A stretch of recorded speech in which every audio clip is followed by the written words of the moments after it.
Good morning. Welcome back to Social Science class.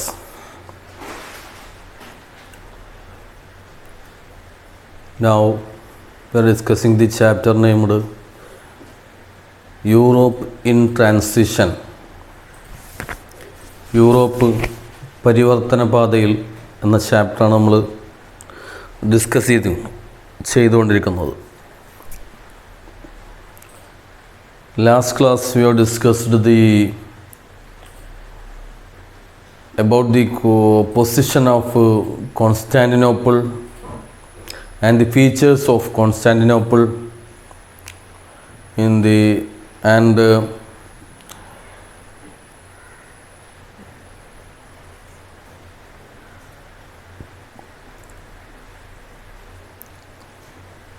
Constantinople captured by Turks and Eastern Roman Empire collapsed by capturing the Constantinople by Turks. Then the scholars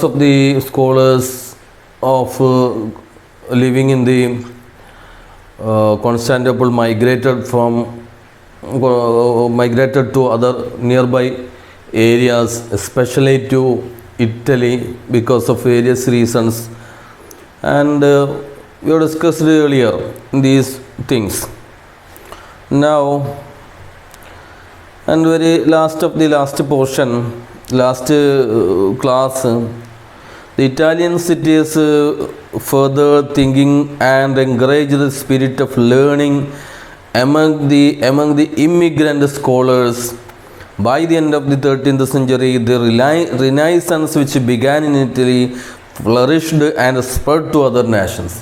Renaissance last class നമ്മൾ പറഞ്ഞിട്ടുണ്ടായിരുന്നു എന്താ, അങ്ങനെ ഇറ്റലിയിലേക്ക് ഒരുപാട് സ്കോളേഴ്സും മറ്റു പണ്ഡിതരൊക്കെ എത്തുകയും അവരുടെ പാണ്ഡിത്യത്തെ flourish ചെയ്യുന്ന അല്ലെങ്കിൽ ഇൻസ്പയർ ചെയ്യുന്ന ധാരാളം കാര്യങ്ങൾ ഇറ്റലിയിൽ ഉണ്ടാവുകയും അതിൻ്റെ ഭാഗമായിട്ട് ധാരാളം കാര്യങ്ങൾ അവിടെ സംഭവിക്കുകയും ചെയ്തു. അങ്ങനെ അവസാനം by the end of the 13th century, the Renaissance which began in Italy, the Renaissance, നവോത്ഥാനം, in Malayalam we can say നവോത്ഥാനം.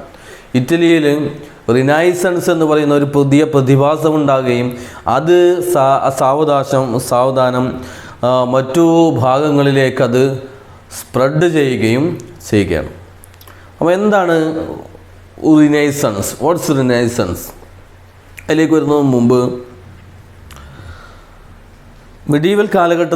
മിഡീവൽ പീരീഡിൽ ആർട്ട്, ലിറ്ററേച്ചർ ഈ കാര്യങ്ങളൊക്കെ മതാധിഷ്ഠിതമായിരുന്നു, മതത്തിലൂന്നിയതായിരുന്നു. സ്പെഷ്യലി ക്രിസ്ത്യാനിറ്റി അല്ലേ, നമുക്കറിയാം. അപ്പോൾ മതാധിഷ്ഠിതമായ ഒരു മതത്തിൽ ഊന്നിയ ഒരു കാഴ്ചപ്പാട് അല്ലെങ്കിൽ പ്രവർത്തനങ്ങളായിരുന്നു, മതത്തിൻ്റെ അടിസ്ഥാനത്തിലുള്ള കൃതികളായിരുന്നു സാഹിത്യത്തിലാണെങ്കിലും അതുപോലെ ആർട്ടിലാണെങ്കിലും ഹിസ്റ്ററിയിലാണെങ്കിലും ഒക്കെ ഉണ്ടായിരുന്നത്. അതിൽ തന്നെ പ്രധാനപ്പെട്ട ഒരു പണ്ഡിത ഭാഷ എന്ന് പറയുന്നത്, അല്ലെങ്കിൽ പണ്ഡിത ഭാഷ എന്ന് പറയുന്നത് ഗ്രീക്കും ലാറ്റിനുമായിരുന്നു ആ കാലഘട്ടത്തിൽ ഉണ്ടായിരുന്നത്. The text were invariably written in Greek and Latin languages, and these languages considered as the elite and scholarly languages. These Greek and Latin languages considered as the elite language or the upper language or the scholarly language, Greek and Latin. And art, literature, history in the medieval period was centered on religious ideology അല്ലേ? Renaissance എന്ന് പറഞ്ഞാൽ, റിനൈസൻസിൻ്റെ തുടക്കം അല്ലെങ്കിൽ അതിലേക്ക് വരുന്നതിന് മുമ്പ് ആ medieval കാലഘട്ടത്തിലെ ഫൈൻ ആർട്സ്, ഹിസ്റ്ററി, ലിറ്ററേച്ചർ ഇതൊക്കെ was concentrated or centred religious ideology. ഒരു മതപരമായ ഐഡിയോളജിക്ക് കേന്ദ്രീകരിച്ചുകൊണ്ട് ആയിരുന്നു ഈ പറഞ്ഞ സാഹിത്യവും ആർട്സും ഒക്കെ ഫ്ലറിഷ് ചെയ്തത് അല്ലെങ്കിൽ അക്കാലഘട്ടത്തിലുണ്ടായിരുന്നത്. അതിൽ തന്നെ വളരെ എലൈറ്റ് ലാംഗ്വേജ് അല്ലെങ്കിൽ പണ്ഡിത ലാംഗ്വേജ് എന്ന് പറയുന്നത് ആ കാലഘട്ടത്തിൽ ഗ്രീക്കും ലാറ്റിനും അല്ലെങ്കിൽ ലാറ്റിൻ ലാംഗ്വേജുകളായിരുന്നു ഉണ്ടായിരുന്നത്. പക്ഷേ by the end of the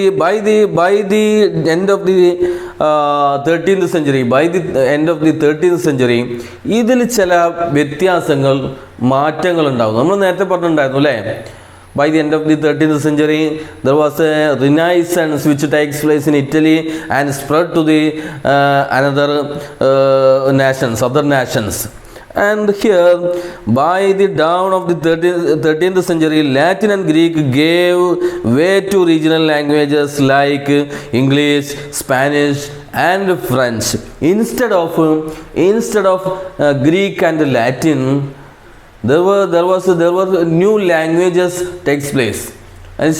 അല്ലെങ്കിൽ സാഹിത്യകൃതികളും മറ്റുമൊക്കെ പുതിയ ഈ റീജിയണൽ വെർനാക്കുലർ ലാംഗ്വേജിൽ പ്രത്യക്ഷപ്പെടാൻ തുടങ്ങി, അല്ലെങ്കിൽ ഉണ്ടാവാൻ തുടങ്ങി. Like English, Spanish and French. മനസ്സിലാവുന്നുണ്ടോ? അതായത് ആദ്യ കാലഘട്ടത്തിൽ മതാധിഷ്ഠിതമായിരുന്നു ഈ പറഞ്ഞ സാഹിത്യവും ചിത്രകലയും ശില്പവിദ്യയും അങ്ങനെയുള്ള സംഗതികളൊക്കെ. അതിൽ തന്നെ ആ കാലഘട്ടത്തിൽ ഉണ്ടായിരുന്ന പ്രധാനപ്പെട്ട എലൈറ്റ് ലാംഗ്വേജുകൾ എന്ന് പറയുന്നത് ഗ്രീക്കും ലാറ്റിനുമായിരുന്നു. അല്ലെങ്കിൽ പണ്ഡിത ഭാഷകൾ അല്ലെങ്കിൽ ഉയർന്ന ഭാഷകൾ ഗ്രീക്കും ലാറ്റിനും മാത്രമായിരുന്നു ഉണ്ടായിരുന്നത്. അല്ലെങ്കിൽ ഈ ഭാഷകളിലാണ് കൃതികൾ രചിക്കപ്പെട്ടതും മറ്റുമൊക്കെ ഉണ്ടായിരുന്നത്. പക്ഷേ 13ാം നൂറ്റാണ്ടിൻ്റെ അവസാനത്തോട് കൂടിയിട്ട് എന്തായി മാറി?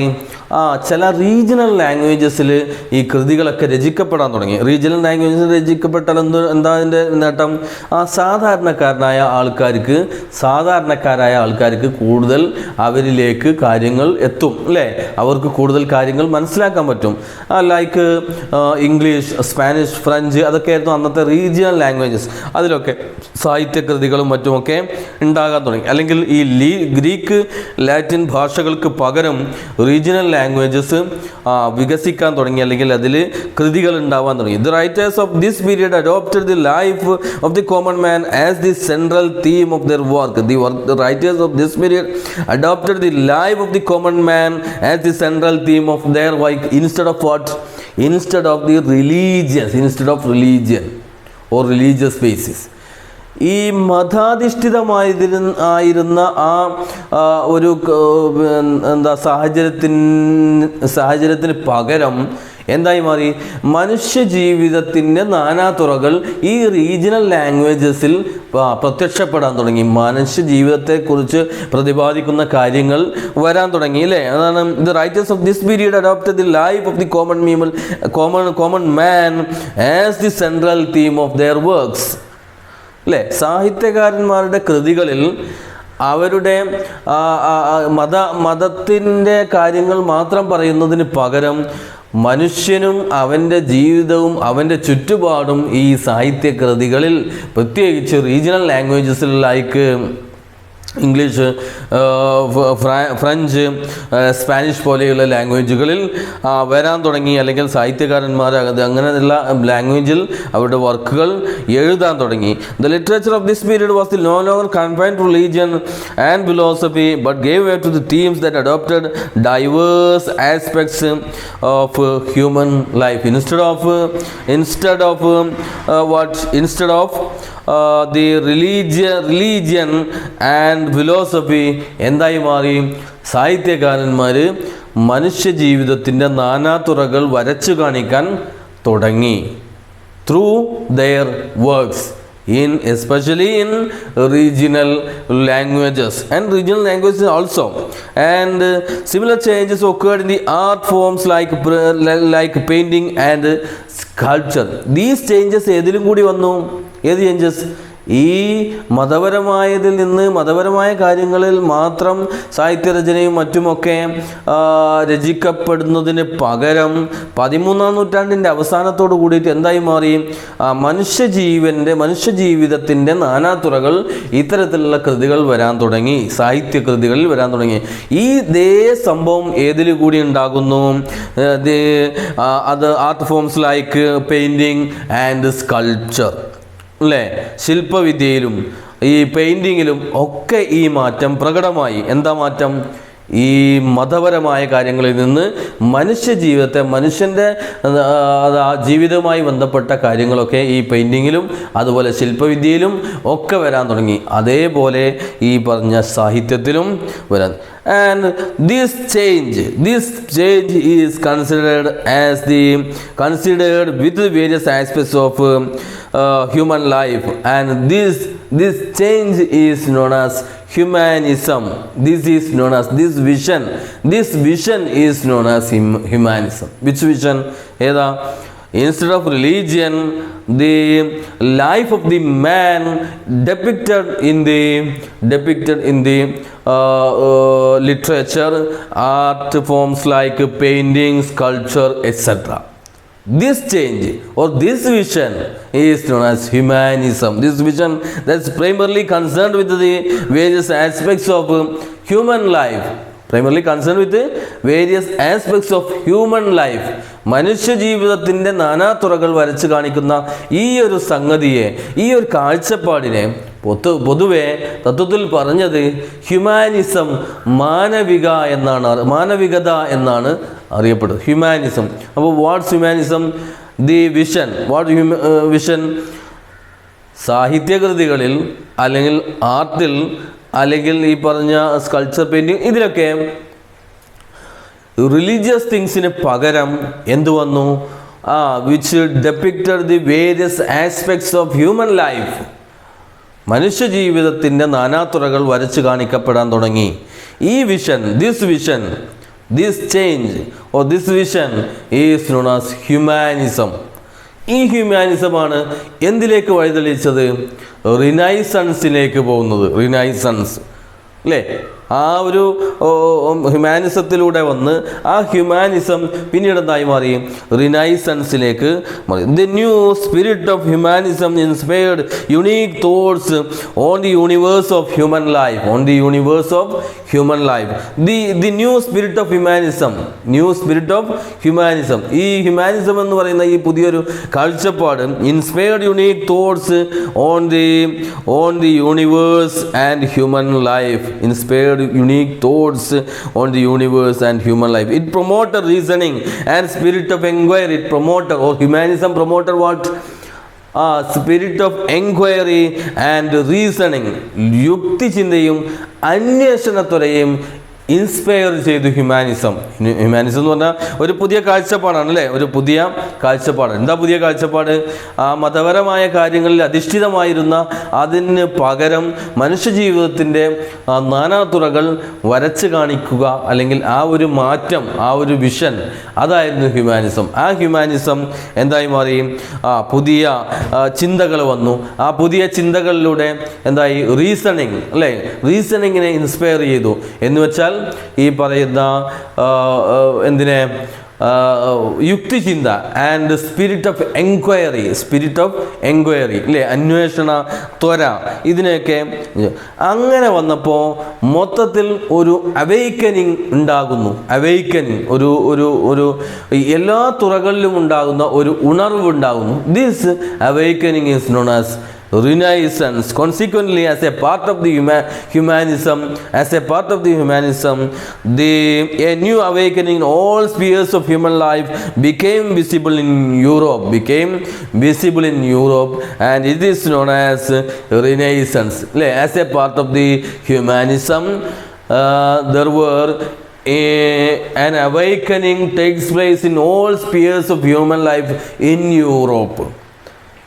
This is called, or this is known as Renaissance. ജീവിതത്തിലെ എല്ലാ തുറകളിലും ഒരു പുതിയ ഉന്മേഷം ഉണ്ടാകുന്നു, ഒരു പുതിയ ഉണർവുണ്ടാകുന്നു, ഒരു പുതിയ ന്യൂ അവെയ്ക്കനിങ് ടേക്സ് പ്ലേസ് ചെയ്യുന്നു അല്ലെങ്കിൽ ഉണ്ടാകുന്നു.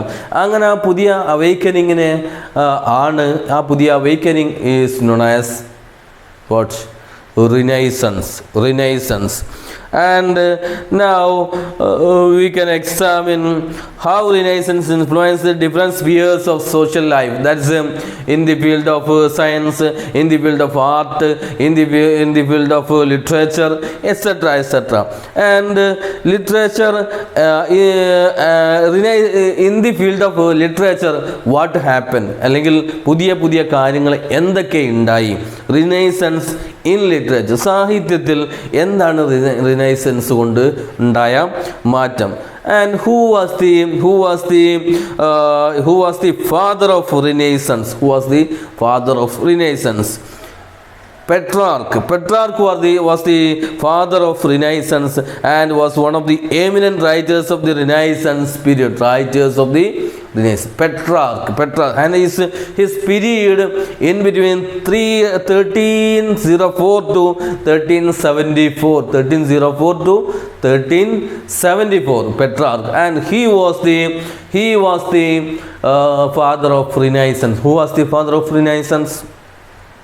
Petrarch, and his famous work named Secretum. What's his famous work? Secretum. And Petrarch was the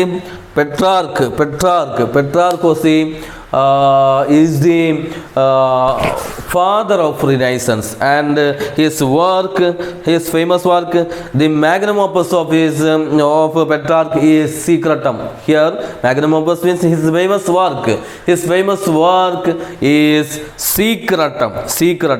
And number of writers lived in this period, like the Dante, Boccaccio, Cervantes and Erasmus were the main writers who lived in this period. So Petrarch and his famous work named Secretum, and he was considered as the father of Renaissance, Petrarch. And besides Petrarch, the another writers named Dante and his famous work the Divine Comedy, and Boccaccio, the Decameron, in Malayalam Decameron Kadagal, the Decameron. Then Cervantes, Don Quixote, and Erasmus in praise of folly. They were the main writers in this period, in which field? In the field of literature at the time of Renaissance. Literature, ഈ സാഹിത്യത്തിൽ കാതലായ മാറ്റങ്ങൾ ഉണ്ടാകുന്നു, പുതിയ രചനകൾ ഉണ്ടാകുന്നു, ഒരുപാട് writers എഴുതി തുടങ്ങുന്നു. ആരൊക്കെ പോലെ? ലൈക്ക് പെട്രാർക്കിനെ പോലെ, ഡാന്റെയെ പോലെ, അല്ലെങ്കിൽ ഈ പറയുന്ന ബൊക്കാച്ചിയെ പോലെ, സെർവാൻഡസിനെ പോലെ, ഇറാസ്മസിനെ പോലെയുള്ള റൈറ്റേഴ്സ് ഉണ്ടാകുന്നു യൂറോപ്പിൽ, ധാരാളം റൈറ്റേഴ്സ്. ആൻഡ് പ്രധാനപ്പെട്ട അവരുടെ വർക്കുകൾ like Petrarch, Secretum, Dante, the Divine Comedy, and the Decameron of Boccaccio, Don Quixote of Cervantes, and Erasmus in praise of folly. And like in the field of literature, in the field of art, renaissance അതിൻ്റേതായിട്ടുള്ള ചില മാറ്റങ്ങൾ art ഫീൽഡിലും ഉണ്ടാക്കുന്നു. Renaissance in art. The Renaissance spirit was most pronounced in painting. Famous painters and their works like Leonardo da Vinci, the great painters was one of the great painters of this period, and his famous works were Mona Lisa and Last Supper are the famous works of Leonardo da Vinci. And Leonardo ഡാവിഞ്ചിയെ കൂടാതെ Michelangelo, അദ്ദേഹത്തിൻ്റെ പ്രധാനപ്പെട്ട work the Last Judgment, and Raphael, the School of Athens, അദ്ദേഹത്തിൻ്റെ പ്രധാനപ്പെട്ട ഒരു painting വർക്കാണ് the School of Athens അല്ലേ, പെയിൻറ്റിങ്ങിൽ പ്രധാനപ്പെട്ട ഈ പറയുന്ന പെയിൻറ്റേഴ്സ് ലിയനാർഡോ ഡാവിഞ്ചിയുടെ പ്രധാനപ്പെട്ട ഈ പറയുന്ന വർക്കാണ് ഈ പറയുന്ന മൊണാലിസ. നിങ്ങൾ കണ്ടിട്ടുണ്ടാവും ചിത്രത്തിലൊക്കെ അല്ലേ, Mona Lisa and last supper and the another painters were Michelangelo and his work named The Last Judgment, and another important painter was Raphael and his famous work was The School of Athens. And the excellence in art was not limited to painting, and in course of time sublimized works were created in the field of architecture, sculpture and music. അല്ലേ, painting മാത്രമല്ല architecture ഫീൽഡിൽ ഒരുപാട് ആർക്കിടെക്റ്റുകൾ ഉണ്ടാകുന്നു, അതുപോലെ ഒരുപാട് ശില്പികൾ ഉണ്ടാകുന്നു. ശില്പവിദ്യയുടെ കാലത്ത് മ്യൂസിക്കിലുമൊക്കെ കാര്യമായ മാറ്റങ്ങൾ ഈ അറ്റ് ദ ടൈം ഓഫ് റിനൈസൻസിൽ ഉണ്ടാകുന്നു, റിനൈസൻസിൻ്റെ കാലഘട്ടത്തിൽ ഉണ്ടാകുന്നു. And these are some of the sculptures like Lorenzo Ghiberti, the door of the Florence, and the Donatello are some of the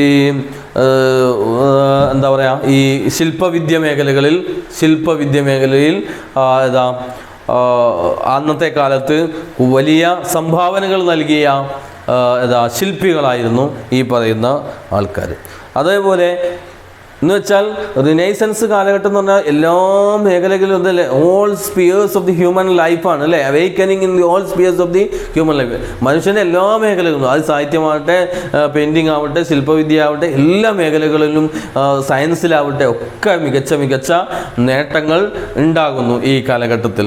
അതിൻ്റെ എക്സാമ്പിൾസാണ് ഈ പറയുന്ന പെയിൻറ്റേഴ്സ്, സാഹിത്യകാരന്മാർ, അതുപോലെ സ്കൾപ്ചറിസ്റ്റ്, ആർക്കിടെക്ട്സ്, ഇവരൊക്കെ പ്രധാനപ്പെട്ട അതിൽ. ആൻഡ് അപ്പോൾ റിനൈസൻസ്, അതുമായി ബന്ധപ്പെട്ട് ഉണ്ടായ ലിറ്ററേച്ചറിലുണ്ടായ പ്രധാനപ്പെട്ട ലിറ്ററേച്ചറിസ്റ്റുകൾ, അതുപോലെ ഈ പറയുന്ന ആർക്കിടെക്റ്റുകൾ, അതുപോലെ സ്കൾപ്ചറിസ്റ്റ്, പെയിൻറ്റേഴ്സൊക്കെയാണ് നമ്മൾ പറഞ്ഞത് ഈ ക്ലാസ്സിൽ അല്ലേ. അപ്പോൾ നന്നായിട്ട് നിങ്ങളുടെ ടെക്സ്റ്റ് ബുക്കിൽ ഒന്ന് വായിച്ചു, എക്സാമ്പിൾസൊക്കെ പ്രത്യേകം എന്ത് ചെയ്യുക, അത് വായിച്ചു നോക്കുക. ബാക്കി കാര്യങ്ങൾ നമുക്ക് എന്ത് ചെയ്യാം, we'll discuss the next class. Okay, thank you.